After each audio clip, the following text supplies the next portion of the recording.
রাখা যাবে না। 1 মাস ওভার যেন না হয়, 40 দিনের তো হতেই পারে না।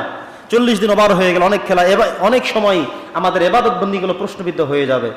এই জন্য এই কাজ করা যাবে না, 40 দিন ওভার করতে দেওয়া যাবে না। 1 মাসের মধ্যেই কাজগুলো কমপ্লিট করতে হবে। তো নবীজি বলেছেন যে ফিতরাতের দ্বিতীয় কাজ হলো অবাঞ্ছিত পশমগুলো মুক্ত করা।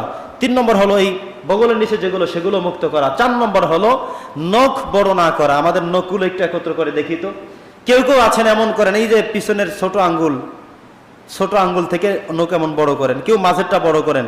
কেন করেন কোনো অ্যানসার নেই। আমাদের ইয়ং জেনারেশন যারা আছে তারা কোনো যুবকে কাজগুলো করে, কিন্তু কেন যে করে, কি যে ফায়দা নিজেও জানে না।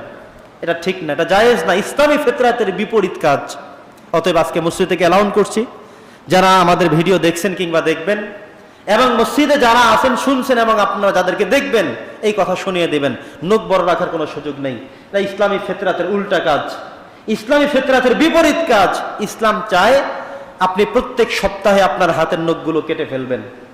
কারণ এই বাম হাতে যদি নখগুলো আপনি না কাটেন, আপনি যে টয়লেটে করেন, 1 নম্বর 2 নম্বর ইস্তেঞ্জা করেন, সারেন, এই নখের মধ্যে পানি কিংবা ময়লা লেগে থাকতে পারে। আর এই ময়লা দিয়ে আপনি নামাজ আদায় করলে নামাজ কি হবে? কথা বলেন, হবে? তাই নখ বড় রাখার শান্তি কোথায়, লাভ কোথায়? আপনি দেখবেন শুধু বিপদ আর বিপদ, সমস্যা আর সমস্যা নখ বড় রাখলে। কেউ কেউ মনে করে এটা কি যেন একটা ফ্যাশন, বিধর্মীরা যারা তারা রাখে, ওরা মনে করে এটা একটা কি যেন, কিন্তু আসলে কিচ্ছু না। ইসলামের বিপরীত কাজ, ফিতরাতের বিপরীত কাজ। এই কাজ যেন আমরা কেউ না করি। এমনকি আপনি যদি দেখেন আপনার ছেলে এমন কাজ করেছে, আপনার মেয়ে এমন কাজ করে, আপনার বন্ধু এমন কাজ করে, তাহলে আপনি তাদেরকে নিষেধ করবেন। এটা ইসলামের বিপরীত কাজ, ইসলামী ফিতরাতের বিপরীত কাজ। 5 নম্বর হলো এই যে মোছগুলো ছোট করা, দাড়িগুলো ছেড়ে দেওয়া। দাড়ি কম আছে থাকুক, আমাদের কারো কোনো হাত আছে? কথা বলেন, আছে কিনা? আমরা অনেকে দাড়ি রেখে দিতে চাই কিন্তু দাড়ি কম, অনেকে দাড়ি রাখতে চায় না, কিন্তু এমন দাড়ি, উনি শেভ করতে গিয়েও সেই ক্লিন মাস্টাররা খুব রাগ করে যে এত দাড়ি কেন। কথা বুঝেন নাই? অথচ আমার আল্লাহর রাসূল বলে দিয়েছেন যে আল্লাহ তাআলার সৃষ্টিগত ফিতরাতগুলো তোমাদের মেনে চলতে হবে, দাড়িগুলো ছেড়ে দিতে হবে, কারণ এটা পুরুষের আকৃতি। একজন মহিলাকে আল্লাহ তাআলা কখনোই দাড়ি দেননি, তার দাড়ি নেই। আছে? মহিলাদের দাড়ি আছে? এটা আল্লাহ বলছেন আমার সৃষ্টিগত ভাবেই।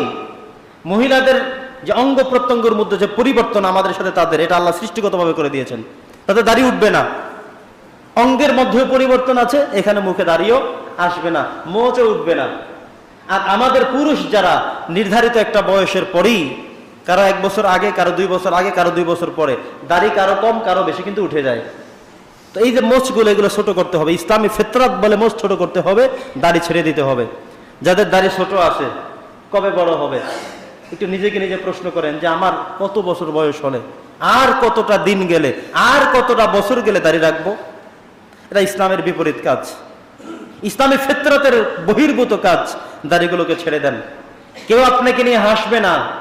আপনি দেখেন আপনার বয়সে অনেক মানুষ, আপনার ছোট অনেক মানুষ দাড়ি রেখে দিয়েছে, তাদেরকে নিয়ে কেউ হাসার সময় পায় না, কেউ হাসে না, কেউ কাঁদেও না, কেউ তাদের দিকে নিয়ে ঠাট্টা বিদ্রুপ করে না।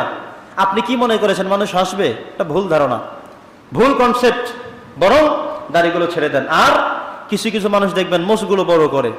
এত বড় করে কি হাসে না কাঁদে, খায় না ঘুমায়, মুখে দ্বারা কিছুই বোঝা যায় না। এটা হলো মোছগুলো সবসময় কেচি দিয়ে ছোট ছোট করে কেটে রাখবেন, খাটো করে রাখবেন, ছোট করে রাখবেন। বুঝতেছেন তো? এগুলোকে ব্লেড দিয়ে এগুলো ছাঁচবেন না, মোছ কেচি দিয়ে ছোট ছোট ছোট ছোট করে রাখবেন, মেশিন দিয়ে ছোট করে রাখবেন। খাটো করে রাখা হাদিসে আসছে, এটা খাটো করে রাখতে হবে। তো ইসলামী ফিতরাতের এটা একটা অংশ, দাড়িগুলো ছেড়ে দেওয়া। আর মোছগুলো কি করতে হবে? খাটো খাটো করতে হবে, ছোট ছোট করতে হবে, যাতে পানি পান করার সময় কিংবা খাবার সময় যেন এগুলোর সাথে না বেজে যায়, এটা আমাদের খেয়াল রাখতে হবে। তো পুরুষ আর মহিলার মধ্যে এটা বড় একটি পার্থক্য।